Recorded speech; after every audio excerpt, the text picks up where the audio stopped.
Cette première conférence est intitulée La troisième dimension du contrat de génération. Elle se veut, cette première conférence, une synthèse de ce qui va être déployé dans les leçons à venir. Nous allons nous expliquer sur ce que nous entendons par troisième dimension du contrat de génération. Tout d'abord, un rappel, hein. Le contrat de génération, c'est mesure voulue par le président Hollande, mise en place en mars 2013 et qui se déploie sur trois objectifs. Le premier est un objectif social, donner de l'emploi en contrat à durée indéterminée et si cela est possible, bien entendu, à des jeunes de moins de 26 ans.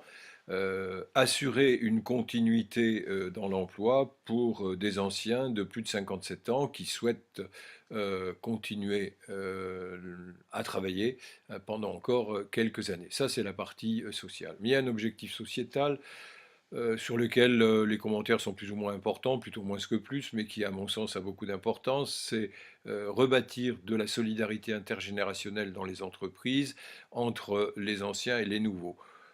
Cette dimension sociétale est d'autant plus importante aujourd'hui que les anciens vont rester plus longtemps et que les jeunes, j'espère que je me trompe, attendront peut-être un peu plus longtemps à la porte des entreprises avant d'avoir un CDI. Enfin, la mesure, justement, vise à traiter ce problème. Mais cette dimension sociétale, on ne peut pas l'ignorer.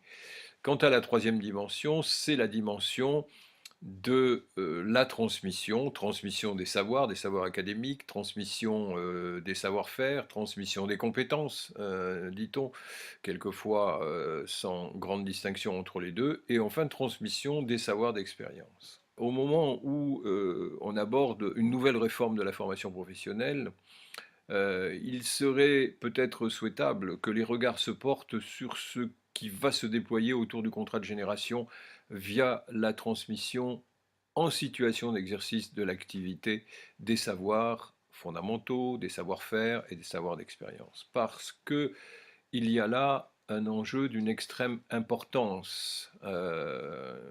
Transmettre les savoirs professionnels dans le vivant de l'activité se faisant, ça n'est pas tout à fait la même chose que transmettre les savoirs professionnels dans l'espace du centre de formation, l'espace du séminaire ou tout autre espace consacré ou dédié à la transmission des savoirs. Transmettre les savoirs professionnels de toute nature en situation d'exercice de l'activité est une dimension extrêmement importante qui, je l'espère, pourrait inspirer les personnes ayant en charge aujourd'hui la réforme de la formation professionnelle. Cette troisième dimension est aussi porteuse, disons, d'une richesse patrimoniale, et je pense qu'elle est porteuse de richesse, et elle est porteuse d'avenir. Là se trouve véritablement la troisième dimension du contrat de génération. Cette dimension transmission dans le contrat de génération concerne trois types de savoirs. Des savoirs académiques, nommés comme tels parce qu'ils sont afférents, agrégés, reliés à un diplôme professionnel ou à un métier. Des savoir-faire, c'est-à-dire des savoirs qui permettent de faire ce qu'il y a à faire dans le cours des choses qu'il est souhaitable de maîtriser. Et enfin des savoirs d'expérience qui sont liés à la vie du collectif de travail, mais aussi à la vie de l'ancien dans ce collectif lui-même placé dans une entreprise, où les savoirs d'expérience peuvent être différents d'une entreprise à l'autre, mais aussi d'un collectif à l'autre, mais aussi d'un individu à l'autre. L'important, c'est de comprendre que ces trois types de savoirs renvoient à trois types de transmission. Les savoirs académiques, eux, renvoient à une transmission en centre de formation, très généralement. Ce qui domine, ce sont les savoirs dans leur construction, dans leur logique d'exposition. Et il est donc souhaitable, à ce moment-là, de trouver le lieu parfait, parfait entre guillemets, agréable, sûrement agréable, où l'on va pouvoir avoir accès ce qui ouvre encore une nouvelle perspective, à ces savoirs sous la conduite d'un enseignant expert qui maîtrise ces savoirs et connaît tous les chemins qui permettent d'accéder à ces savoirs fondamentaux. Pour ce qu'il en est des savoir-faire, ils ne peuvent être acquis, à notre sens, que dans la situation de travail et ou d'exercice de l'activité, comme nous l'avons dit précédemment. On apprend à maîtriser les savoir-faire, à les identifier, à se les approprier, à trouver les chemins d'accès avec ceux qui les maîtrisent. Les savoirs d'expérience ne peuvent être acquis qu'en travaillant avec ceux qui les maîtrisent déjà. Il y a quelque chose de singulier dans le savoir d'expérience. Ce singulier peut être pluriel, il peut relever d'un collectif de travail, soit, ou d'un collectif appartenant à une histoire de métier bien particulière, et les exemples ne manquent pas.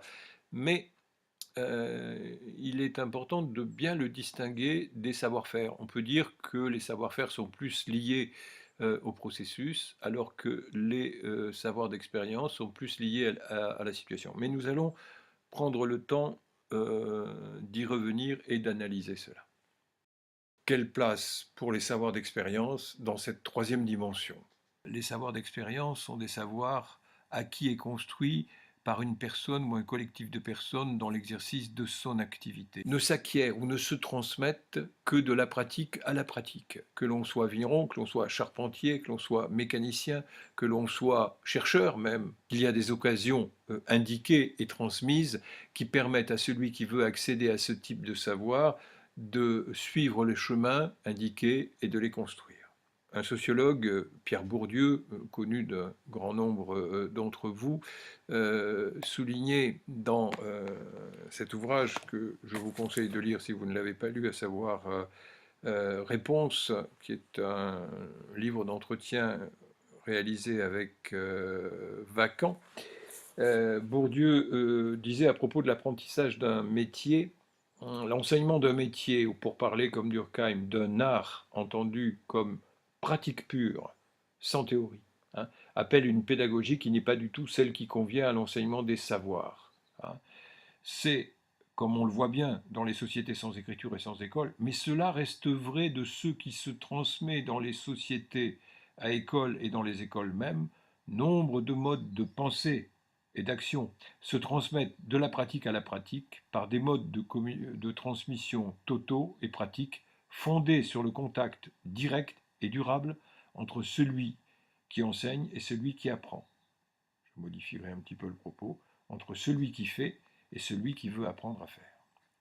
Merci Pierre Bourdieu.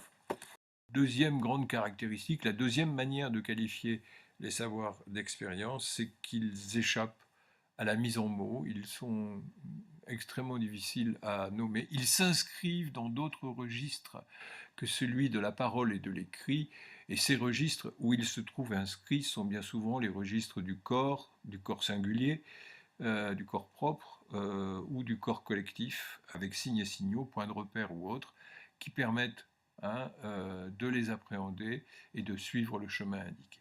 Enfin, troisième manière de qualifier les savoirs d'expérience, c'est qu'ils permettent de faire tenir ensemble les autres savoirs. De quoi s'agit-il? Tout le monde a vécu cette situation où, riche de savoirs théoriques, riche de savoirs pratiques, vous n'aviez pas pour autant réussi à aboutir dans la fabrication de l'objet ou dans le développement, disons, du service auquel vous aviez souhaité vous former. Jusqu'à ce que, par répétition, observation, par mise à l'épreuve, par mise en expérience, tout simplement, quelque chose se produise. Et l'expression a du sens, quelque chose se produit, qui fait que brusquement, ce cours et ce parcours pratique que vous reprenez sans cesse fait brusquement s'agréger les méthodologies, les enseignements pratiques, les savoirs fondamentaux que vous aviez approchés, voire que vous étiez appropriés dans des séquences précédentes.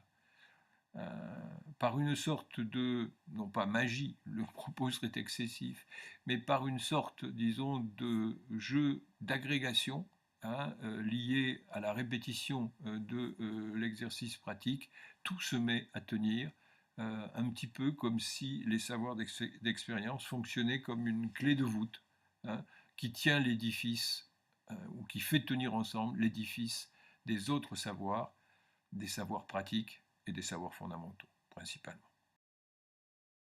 Que faire de ces savoirs d'expérience? Que faire de la troisième dimension? Sur tous ces points que nous venons d'aborder dans les séquences précédentes, à savoir la transmission des différents types de savoirs, le lien entre ces transmissions, ces savoirs et les processus d'action, les différentes manières de qualifier les savoirs d'expérience. Sur tous ces points, nous reviendrons dans les différentes leçons qui constituent ce cours.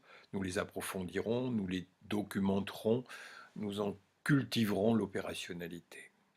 Mais tout de suite, et pour terminer cette première conférence sur la troisième dimension des contrats de génération, j'aimerais traiter la question de l'opérationnalité de ces savoirs d'expérience qui sont au cœur de la troisième dimension. Que faire avec eux? Eh bien, tout d'abord, quelques principes.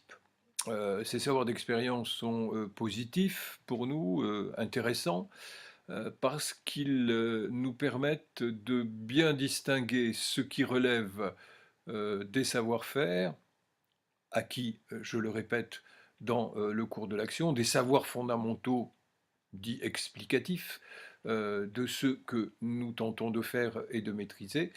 Les savoirs d'expérience, eux, ayant un statut bien particulier, à savoir qu'ils ne sont appréhendables, saisissables que dans le cours de l'action. Donc les distinctions se font par répétition, par construction, bien entendu.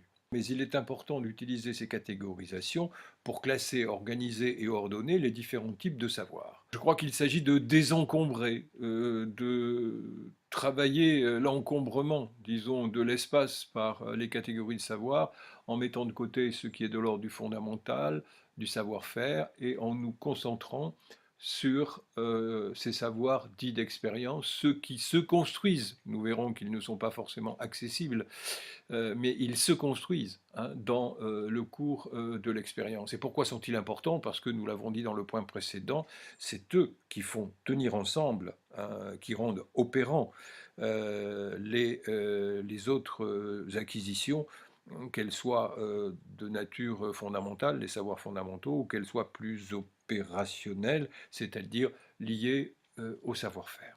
Il y a des moments de mise à l'épreuve, de mise en expérience, comme nous l'avons suggéré précédemment, qui sont positifs, favorables, pour la prise de conscience, la compréhension en situation pratique de ce que sont ces savoirs d'expérience. Si je n'ai jamais tenté tel geste professionnel, si je ne me suis jamais lancé dans telle démarche, alors je ne peux pas ni faire appel, ni comprendre, ni même ressentir ce que sont les savoirs d'expérience, et encore moins leur utilité.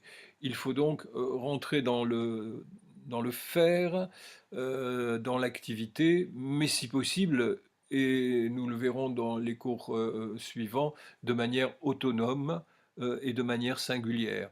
Lorsqu'on est guidé, lorsqu'on est soumis à une guidance, aussi amicale et fraternelle soit-elle, l'expérience est toujours médiatisée, portée, supportée par quelqu'un d'autre. Il faut donc à un moment donné créer de la rupture, et c'est autour de ces ruptures-là que nous pourrons repérer, disons, ce que j'ai appelé tout à l'heure des moments favorables pour l'accès au savoir d'expérience, ou du moins aux modalités qui vont permettre que se construisent ces savoirs d'expérience. Enfin, je crois que toujours au niveau des principes, il nous faut identifier, repérer par consultation des archives, archives bien souvent orales, les différentes manières, disons, de transmettre ces savoirs d'expérience, ou du moins de favoriser l'accès aux moments singuliers, aux occasions, pour construire, reconstruire ses propres savoirs dits d'expérience. Voilà, je crois qu'au niveau des principes, il y a là l'essentiel: désencombrer, identifier les opportunités, les occasions et travailler sur les démarches d'accès. Comment utiliser Caminarem pour accéder au savoir d'expérience et à leur transmission? Bon, il ne s'agit pas ici de présenter à nouveau Caminarem, dont vous pourrez trouver des présentations par ailleurs, mais de montrer en quelques mots en quoi et comment un outil de ce type peut être utile et dégager les voies d'accès au savoir d'expérience. Tout d'abord, cet outil, c'est un outil de gestion de la mesure, point. C'est le côté plateforme des savoirs utiles. Ensuite, c'est un outil qui permet d'identifier l'ensemble des savoirs nécessaires à la bonne conduite, disons, du contrat de génération en entreprise. Ça, c'est un point également important. Enfin, troisième point, c'est un outil de désencombrement, pour reprendre les propos de tout à l'heure. Pourquoi un outil de désencombrement? Eh bien, parce qu'il nous permet de classer, d'ordonner les différents types de savoirs et de nous centrer sur l'essentiel qui est l'accompagnement du binôme, le jeune, l'ancien, sur leur pratique de transmission. On pourrait même souligner que cet outil permet d'accompagner les accompagnateurs, c'est-à-dire des individus bien concrets, bien réels, tout en chair, tout en vie, qui accompagneront le binôme jeune-ancien dans l'entreprise. Là, on n'a plus affaire à un outil de désencombrement, mais plutôt à un outil guideline ou garde-fou qui permet de suivre des itinéraires possibles, mais aussi et surtout de les construire à partir de l'ensemble des ressources qui sont disponibles dans l'outil. Voilà. Pourquoi ce court propos sur Caminarem à cette fin de leçon? Pour souligner le fait qu'il ne suffit pas de déclarer que l'on va porter toute notre attention sur les savoirs d'expérience ou sur leur mode de construction ou de reconstruction. Je ne veux pas dire que cela est facile à faire, mais disons que ça n'est pas très difficile. Par contre, si l'on veut basculer dans le réel, si l'on veut effectivement en situation réelle travailler sur ces savoirs d'expérience qui sont donc acquis lorsqu'il y a des mises en situation, acquis ou reconstruits, il faut un pouvoir, disons, placé ailleurs, à différents endroits, classé, ordonné, relié entre eux, les autres savoirs, les autres ressources, voire les autres compétences, pour l'instant nous avons fait silence sur ce mot, qui sont mobilisées dans l'activité sur laquelle le travail se fait entre le jeune et l'ancien. Tous les points que nous venons d'évoquer dans cette leçon, la première, seront repris et travaillés dans les leçons suivantes à des fins de bonne appropriation, bonne discussion, bon échange et belle opérationnalité par tous ceux qui sont intéressés par ce projet. Non seulement rendre utiles les contrats de génération, c'est un point déjà important, mais aussi aller plus loin avec cette dimension assez unique et particulière qui est placée au centre des contrats de génération, la transmission des savoirs et plus particulièrement la transmission des savoirs d'expérience. Merci.